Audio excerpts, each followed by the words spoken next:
Et pour mieux discuter du sujet ou du dossier de Gaza et de l'accord de cessez-le-feu et de la fin de la guerre, on a le plaisir d'accueillir au bout du fil l'ambassadeur Medhat El-Mellighi, ancien ministre adjoint aux Affaires étrangères. Bonjour.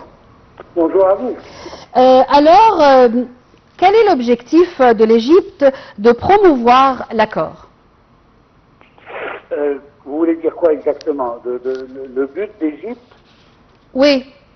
Bon, alors, premièrement, certainement, il a été clair depuis le début de ce massacre, et même avant, on peut parler depuis la création de l'État d'Israël en 1948, que l'Égypte a pris pour but d'aider le peuple palestinien à retrouver son indépendance perdue.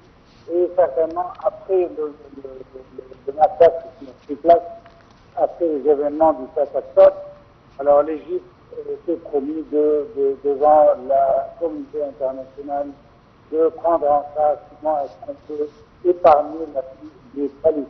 Je pense que cet accord qui vient d'être implémenté montre le comportement de l'Égypte et montre à quel point l'Égypte est totalement décidée pour continuer le chemin jusqu'à la fin avec les Palestiniens pour qu'ils puissent finalement, et je pense que ça sera toujours le point final de toute négociation, c'est de trouver l'indépendance du peuple palestinien. On doit arriver à la solution des deux États, et sans cela, alors ces négociations n'ont aucun but. Mais je pense que le plus important, même avant d'entrer dans les détails de l'accord, on doit affirmer deux points très essentiels.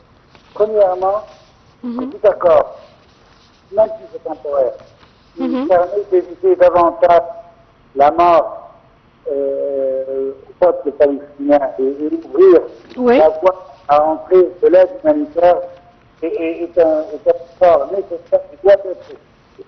Deuxièmement, il serait très dangereux d'ignorer les leçons du passé, surtout depuis le 8 octobre, lorsqu'on évalue les garanties de mise en œuvre de la crédibilité des engagements pris par Israël. Ça, c'est vraiment très important parce que toujours les obstacles parviennent par l'État d'Israël qui ne veut pas prendre ces promesses sérieusement. Et ça, c'est le plus important, je pense, parce que malgré l'accord qu'on vient d'aboutir, et malgré les efforts du président Trump pour pouvoir arriver à une solution et restaurer la paix, mais cela ne serait jamais indicatif d'un vrai progrès si Israël ne va pas honorer ses obligations. Si on va parler des perspectives futures pour le processus de paix, un accord de paix ne dit pas implicitement qu'on va aboutir à la solution des deux États. Est-ce que d'après vous, on s'attend à cette solution à deux États prochainement? J'aimerais bien être optimiste et dire que oui, mais je trouve avec les États pris d'Israël, que ça soit un excessif de territoire. Et je ne parle pas ici même du territoire palestinien, mais aussi on parle du territoire syrien, libanais, qui sont en train d'annexer jusqu'à maintenant. Alors, ce système de voler, et je veux dire le mot voler, parce que c'est les territoires des pays voisins, tels que l'État de la Palestine, tels que l'État libanais et syrien, je trouve que cela ne donne pas vraiment l'espoir en ce qui concerne l'intention d'Israël. Même avec une pression américaine qui est quand même limitée à cause de l'influence stupéfiante du lobby israélien aussi aux États-Unis, mais même malgré toutes ces pressions, si Israël n'accepte pas d'entamer la solution des deux États, on n'aboutira jamais à ce fait que malheureusement, Israël, c'est un colonialisme qui vise à remplacer les Palestiniens par des Juifs israéliens. Alors là, on commence de parler d'un autre type d'occupation Oui. qu'on n'a pas vu à part la restauration des Européens, que ce soit en Amérique ou que ce soit en Australie. Alors depuis ce moment-là, on n'a pas vu d'occupation remplaçante que celle d'Israël en ce qui concerne les territoires de l'État. Dernière question, Monsieur l'ambassadeur. La réunion qui s'est tenue hier à Paris avec la participation du Dr Badr Abdelati et du président français Emmanuel Macron consacrée sur le plan américain de paix. Comment vous voyez cette réunion?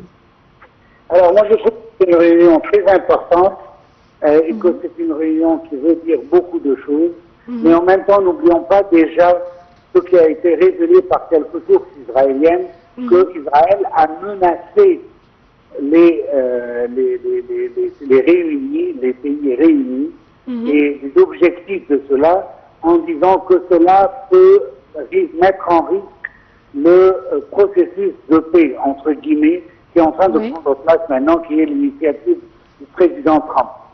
Alors là, je trouve que cela montre que Israël n'est pas toujours à bord en ce qui concerne son engagement pour construire ou pour établir un État palestinien côte à côte de l'État d'Israël.